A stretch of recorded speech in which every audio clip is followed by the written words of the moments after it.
അജയ്, രാജ്യം കാത്തിരുന്ന തിരഞ്ഞെടുപ്പ് അങ്ങനെ കഴിഞ്ഞിരിക്കുകയാണ്, ഫലം വന്നിരിക്കുകയാണ്. ഇനി സർക്കാർ രൂപീകരണ ചർച്ചകളിലേക്ക് കടക്കുകയാണ് മുന്നണികൾ.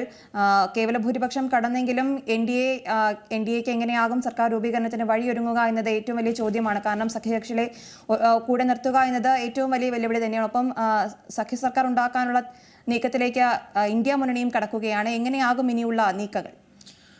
അശ്വതി, തീർച്ചയായിട്ടും ഈ തെരഞ്ഞെടുപ്പിനെ വളരെ ആത്മവിശ്വാസത്തോടെ തന്നെയാണ് BJP തുടക്കം മുതൽ തന്നെ നേരിട്ടത്. ഇത്തവണ 400 സീറ്റ് എന്ന് പറയുന്ന മാന്ത്രിക സംഖ്യ കടക്കുമെന്ന് BJP പലതവണ അവകാശവാദം ഉന്നയിച്ചിരുന്നു. BJPക്ക് ഒറ്റയ്ക്ക് 370 സീറ്റ്, അതുപോലെ തന്നെ NDA മുന്നണിക്ക് 400 സീറ്റിന് മുകളിൽ എന്നുള്ള പ്രസ്താവന അവർ പല വേദിയിലും നടത്തിയിരുന്നു. ഈ 400 സീറ്റിന് മുകളിൽ എന്നുള്ള പ്രസ്താവനയ്ക്ക് ഒപ്പം പല BJP നേതാക്കളും, അതിൽ പ്രധാനമായിട്ടും ജ്യോതി മിർധ, പിന്നെ ആനന്ദ് കുമാർ ഹെഗ്ഡെ, അതുപോലെ തന്നെ അരുൺ ഗോവിൽ, പിന്നെ ലല്ലു സിംഗ് പോലെയുള്ള നേതാക്കൾ ഈ 400 സീറ്റുകൾക്ക് മുകളിൽ NDA മുന്നണി അധികാരത്തിൽ കയറിയാൽ ഇത്തവണ ഭരണഘടന മാറ്റി എഴുതും എന്നുള്ള തരത്തിലുള്ള പ്രസ്താവനകൾ ഈ പറഞ്ഞ നേതാക്കൾ ഉൾപ്പെടെ നടത്തിയിരുന്നു. അതുപോലെ തന്നെ ഇതിനെതിരെയൊക്കെ ശക്തമായിട്ടുള്ളൊരു പ്രചാരണം അഴിച്ചുവിടാനും കോൺഗ്രസ് ആദ്യം മുതൽ തന്നെ ശ്രമിച്ചിരുന്നു. രാഹുൽ ഗാന്ധി പല വേദികളിലും ഭരണഘടന കയ്യിൽ പിടിച്ചുകൊണ്ടുള്ള ഒരു പ്രചാരണമാണ് നടത്തിയത്. കഴിഞ്ഞ ദിവസം നടന്ന കോൺഗ്രസിൻ്റെ കോൺഗ്രസ് മാധ്യമപ്രവർത്തകരെ കണ്ടപ്പോഴുൾപ്പെടെ രാഹുൽ ഗാന്ധി ഭരണഘടന കയ്യിൽ ഉയർത്തി തന്നെയായിരുന്നു ജനങ്ങളോട് സംസാരിച്ചത്. ഇത് ജനങ്ങൾ NDAക്ക് നൽകിയിട്ടുള്ള ശക്തമായിട്ടുള്ള തിരിച്ചടിയാണെന്നാണ് രാഹുൽ മാധ്യമങ്ങളോട് പറഞ്ഞത്. അതുപോലെ തന്നെ ഈ വിജയത്തിൽ അദ്ദേഹം ആഹ്ലാദം പങ്കുവച്ചിട്ടുണ്ട്. ഇന്ന് വൈകുന്നേരം മല്ലികാർജ്ജുൻ ഖാർഗെയുടെ വസതിയിൽ ഇന്ത്യ മുന്നണിയുടെ നേതാക്കൾ, പ്രധാനപ്പെട്ട നേതാക്കൾ എല്ലാവരും യോഗം ചേരുന്നുണ്ട്. ആദ്യം, അതായത് ഈ ഇലക്ഷൻ കഴിഞ്ഞതിന് പിന്നാലെ ജൂൺ 1-ാം തീയതി മല്ലികാർജ്ജുൻ ഖാർഗെയുടെ വസതിയിൽ ഇതുപോലൊരു യോഗം നടന്നിരുന്നു. അന്ന് മമതാ ബാനർജി പങ്കെടുത്തിരുന്നില്ല, ആ യോഗത്തിൽ നിന്ന് വിട്ടുനിന്നിരുന്നു. എന്നാൽ ഇന്ന് നടക്കുന്ന യോഗത്തിൽ മമതാ ബാനർജിയും പങ്കെടുക്കും എന്നാണ് അറിയിച്ചിട്ടുള്ളത്. ഇലക്ഷൻ കഴിഞ്ഞതിന് പിന്നാലെ വിജയത്തിൽ രാഹുൽ ഗാന്ധിയെ മമതാ ബാനർജി നേരിട്ട് വിളിച്ച് അഭിനന്ദനമെല്ലാം അറിയിച്ചിട്ടുണ്ട്. അപ്പോൾ മന്ത്രിസഭാ രൂപീകരണം ഉൾപ്പെടെയുള്ള കാര്യങ്ങൾ മുന്നോട്ട് കൊണ്ടുപോകുമ്പോൾ ചർച്ചയ്ക്ക് മുന്നിൽ നിൽക്കാൻ തന്നെയായിരിക്കും തൃണമൂലിൻ്റെ തീരുമാനം. ബംഗാളിൽ ഒരു ശക്തമായിട്ടുള്ള ഒരു മുന്നേറ്റം പ്രതീക്ഷിച്ചുകൊണ്ടാണ് BJP ഇത്തവണ കയറിയത്. അതും കഴിഞ്ഞ തവണ 18 സീറ്റ് നേടിയതിൽ നിന്ന് ഇത്തവണ ഈ തെരഞ്ഞെടുപ്പിൽ വരുമ്പോൾ 25-ന് മുകളിൽ സീറ്റുകൾ കരസ്ഥമാക്കാൻ സാധിക്കും എന്നുള്ളൊരു ആത്മവിശ്വാസം BJPക്ക് ഉണ്ടായിരുന്നു. എന്നാൽ തൃണമൂലിൻ്റെ ശക്തമായിട്ടുള്ള തേരോട്ടത്തിൽ അവിടെ BJP വളരെ ബഹുദൂരം പിന്നിലേക്ക് പോകുന്ന കാഴ്ചയാണ് പശ്ചിമ ബംഗാളിൽ കാണാൻ സാധിച്ചത്. തൃണമൂലിൻ്റെ മുന്നേറ്റം മാത്രമല്ല, ഇപ്പോൾ ഉത്തർപ്രദേശിലേക്ക് നോക്കുകയാണെങ്കിൽ അവിടെ സമാജ്വാദി പാർട്ടി, അതുപോലെ തന്നെ കോൺഗ്രസ് ഉൾപ്പെടുന്ന ഇന്ത്യ സഖ്യത്തിൻ്റെ മുന്നേറ്റവും എടുത്തു പറയേണ്ടതാണ്. പണ്ട് മുതലേ പൊതുവെ പറയുന്ന ഒരു കാര്യമെന്ന് പറയുന്നത് ഹിന്ദി ഹൃദയഭൂമിയായിട്ടുള്ള ഉത്തർപ്രദേശ് പിടിച്ചാൽ ഇന്ത്യ ഭരിക്കാൻ സാധിക്കും എന്നുള്ളൊരു പറച്ചിൽ ഇന്ത്യൻ രാഷ്ട്രീയത്തിലുണ്ട്. ഇത്തവണ നോക്കുകയാണെങ്കിൽ ഇത്തവണ BJP കേവലം 33 സീറ്റിലേക്ക് ചുരുങ്ങുന്ന ഒരു കാഴ്ച നമുക്ക് കാണാൻ സാധിച്ചു.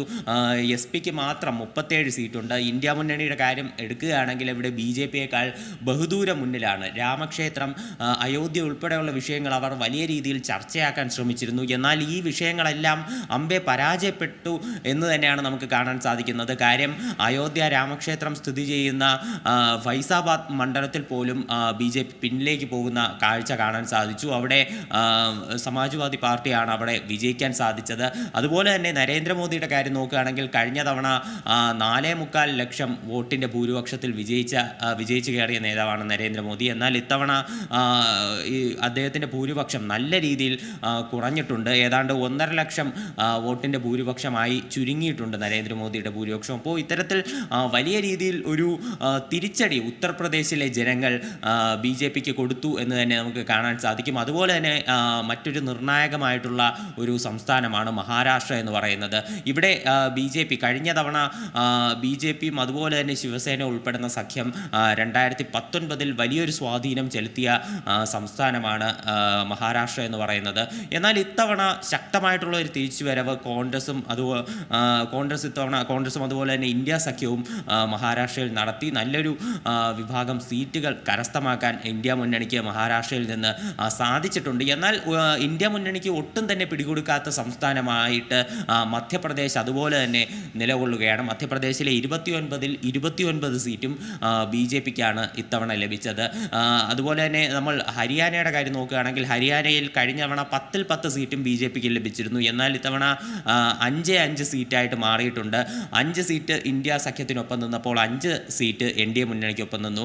എന്നാൽ ഇന്ത്യ മുന്നണി വലിയൊരു നേട്ടം പ്രതീക്ഷിച്ചിരുന്ന ഡൽഹി ഉൾപ്പെടെയുള്ള സ്ഥലങ്ങൾ അവരെ കൈയൊഴിയുന്ന കാഴ്ചയെ നമുക്ക് ഇതിൽ കാണാൻ സാധിച്ചു. അത് വളരെ ശ്രദ്ധേയമായിട്ടുള്ള കാര്യമാണ്. അതായത് അരവിന്ദ് കെജ്രിവാളിൻ്റെ വിഷയം ഉൾപ്പെടെ മുന്നോട്ട് വെച്ച് വലിയ രീതിയിലുള്ള പ്രചാരണം ഡൽഹിയിൽ ഇന്ത്യ മുന്നണി അഴിച്ചുവിട്ടിരുന്നു. എന്നാൽ ഡൽഹിയിലെ ജനങ്ങൾ അവരെ കൈവിടുന്ന ഒരു കാഴ്ച ഇതിൽ കാണാൻ സാധിക്കും. ഡൽഹിയിലെ 7 സീറ്റിൽ 7ഇടത്തും BJP ജയിച്ചു കയറുന്ന ഒരു കാര്യം കാണാൻ സാധിച്ചു. ഇവിടെ ശ്രദ്ധേയമായിട്ടുള്ള ഒരു ഫാക്ടർ എന്ന് പറയുന്നത് ഈ കോൺഗ്രസിനെതിരെയുള്ള മുദ്രാവാക്യങ്ങൾ ഉയർത്തിക്കൊണ്ട് അധികാരത്തിൽ ആദ്യം കയറിയിട്ടുള്ള പാർട്ടിയാണ് ആം ആദ്മി പാർട്ടി എന്ന് പറയുന്നത്. അപ്പോൾ അതുകൊണ്ട് തന്നെ ഇത്തരത്തിൽ കോൺഗ്രസിനെതിരെയുള്ള മുദ്രാവാക്യങ്ങൾ ഉയർത്തി അധികാരത്തിൽ കയറിയ പാർട്ടി ഇത്തവണ കോൺഗ്രസുമായി കൈകോർത്ത് ഡൽഹിയിൽ മത്സരിച്ചത് പലർക്കും ജനങ്ങൾ അത്രത്തോളം ആ ഒരു സഖ്യത്തിനെ ഏറ്റെടുത്തില്ല എന്ന് വേണം കരുതാൻ. അതിൻ്റെ ഏറ്റവും വലിയ തെളിവ് തന്നെയാണ് പഞ്ചാബിലുള്ളത്. അവിടെ കോൺഗ്രസും ആം ആദ്മി പാർട്ടിയും എതിരെ മത്സരിക്കുകയാണ് ചെയ്തത്. എതിരെ മത്സരിച്ചിട്ടും ആം ആദ്മി പാർട്ടിക്ക് 3 സീറ്റ് അവിടെ നിന്ന് കരസ്ഥമാക്കാൻ സാധിച്ചു. കൂടുതൽ സീറ്റ് കോൺഗ്രസിനാണ് ലഭിച്ചത്. BJPക്ക് കഴിഞ്ഞ തവണ ലഭിച്ച സീറ്റ് പോലും നിലനിർത്താൻ സാധിച്ചില്ല. ഇത്തവണ അവർ 0ലേക്ക് ഒതുങ്ങുന്ന കാഴ്ച പഞ്ചാബിൽ കാണാൻ സാധിച്ചു.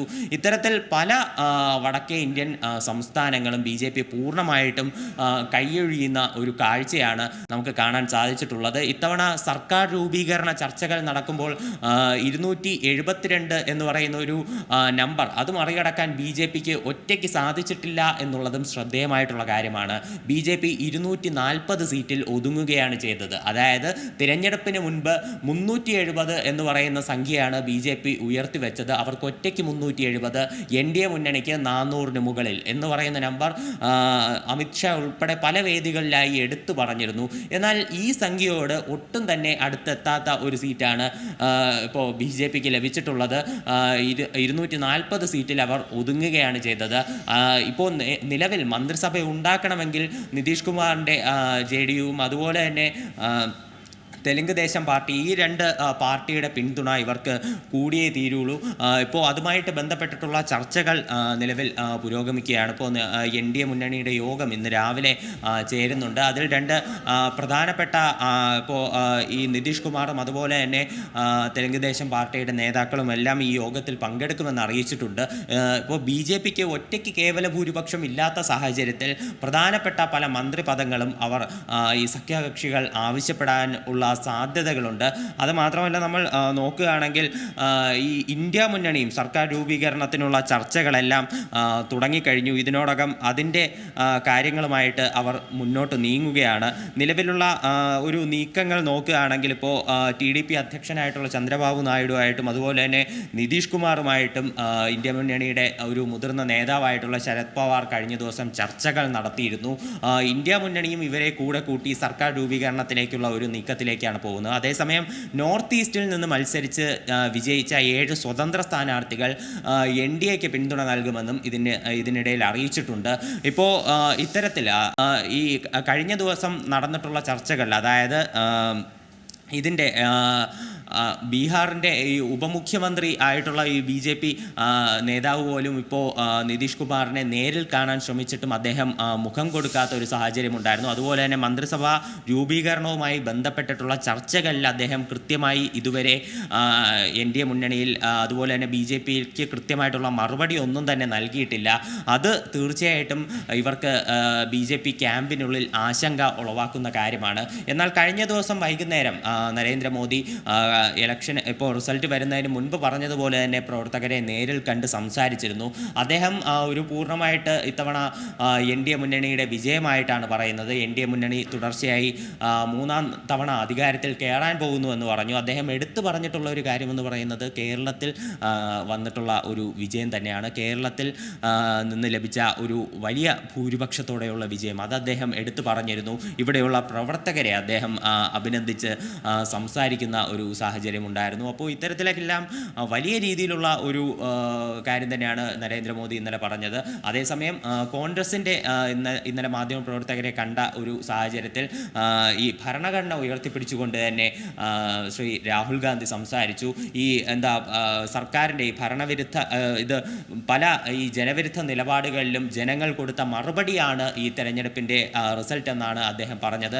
എന്തായാലും 2 മുന്നണികളുടെ യോഗം ഇന്ന് നടക്കും. വൈകുന്നേരം ഇന്ത്യ മുന്നണിയുടെ യോഗമുണ്ട്, പിന്നെ NDA മുന്നണിയുടെ യോഗമുണ്ട്. അശ്വതി, ഏറ്റവും പുതിയ വാർത്തകളും വിശേഷങ്ങളും വിരൽ തുമ്പിലറിയാൻ Zee മലയാളം ന്യൂസ് എല്ലാ ഡിജിറ്റൽ പ്ലാറ്റ്ഫോമുകളിലും ലഭ്യം.